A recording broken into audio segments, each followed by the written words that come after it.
সুপ্রভাত বন্ধুরা। সকালবেলা উঠে কাজকর্ম সেরে স্নান টান করে নিলাম। রোজকার মতনই স্নান করা হয়ে গেছে, তবে আজকে একটু ভিজিয়েছিলাম, সকালবেলা ভোরবেলা ভিজিয়েছিলাম, সেগুলো কেচে দিলাম। সব কিছু তো আর মেশিনে দেওয়া যায় না বন্ধুরা। এই দেখো মেয়ে যেই ড্রেসগুলো, এই ড্রেসগুলো না মেশিনে দিই না, আমি নিজের হাতেই কাচি। তারপরে এই কটা জিনিসের জন্য আবার মেশিন চালাবো, ওই জন্য আর চালাই না। অল্প কটা জিনিস দিয়ে সকালে ভিজিয়ে এখন স্নান টান সেরে আসলাম। সেরে এসে এবারে বিছানা টিছানা সবই তোলা হয়ে গেছে, সব কিছু হয়ে গেছে। মেয়ে আবার কম্পিউটার ক্লাসে যাবে, একটু টিফিন করি, বাবা দিয়ে আসবে, তারপরে রান্নাঘরে ঢুকবো। পুজোটা আমি বেলার দিকেই করি, কেন বন্ধুরা আমার ঘর না মোছা হলে, আমার কাজের লোক আছে তো, ওরা এসে ঘরটা মুছে দেয়। যদি না আসে তাহলে তখন সকাল সকাল ওই মুছে করে নিই। তো ও এসে ঘরটা মুছে দেবে, তারপরে আমি পুজো করবো। আবার আবার আবার একবার ধরো গা হাত পা সবই ধুতে হবে আমাকে, কেন স্নান টান করার পর গা হাত পা না ধুলে চলে না। মানে রান্না করার পর, স্নান টান করা তো হয়ে গেছে, রান্না করার পর গা হাত পা ডেলিকার ব্যাপার। স্নান টান সেরে নিয়ে রান্নাঘরে ঢুকি, তারপরে আবার পরে আবার দ্বিতীয়বার স্নান করার মতন। আরেকটা জিনিস দেখো, ভেন্ডি হয়েছে, এই দেখো বন্ধুরা, ভেন্ডিটা তুলে ফেলতে হবে।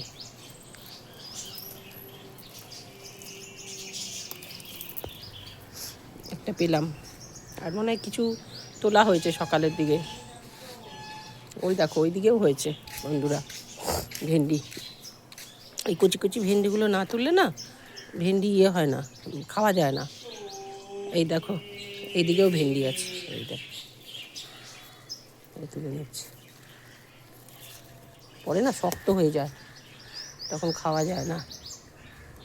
আরেকটাও দেখলাম, এই দেখো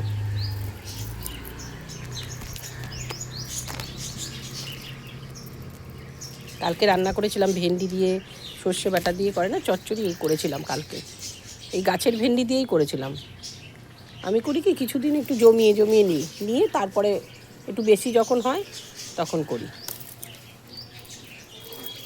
দেখো অনেকগুলো ভেন্ডি হয়েছে, সকালে তোলা হয়েছে কিছুটা, দেখে এসছি আমি ঘরে। পেলাম এই কটা, আরও দেখি আরও কোথায় হয়েছে, এইদিকে হয়েছে কিনা। হ্যাঁ এইদিকেও হয়েছে, এই দেখো।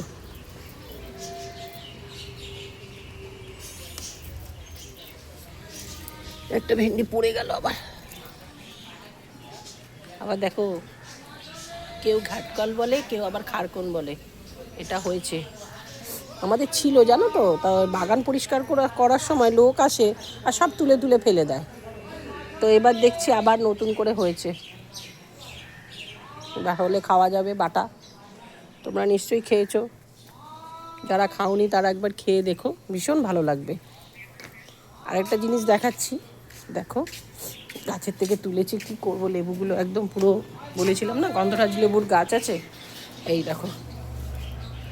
দেখো লেবু পেকে গেছে, দেখছো, গাছের থেকে পড়ে গেছে, পড়েছিল, সকালবেলা তুলে নিয়ে এসেছি। তাহলে আমার ব্লগটা এই পর্যন্তই। তোমাদের দিনটা সারাদিন খুব ভালো কাটুক, সুস্থ থাকো, ভালো থাকো, টাটা।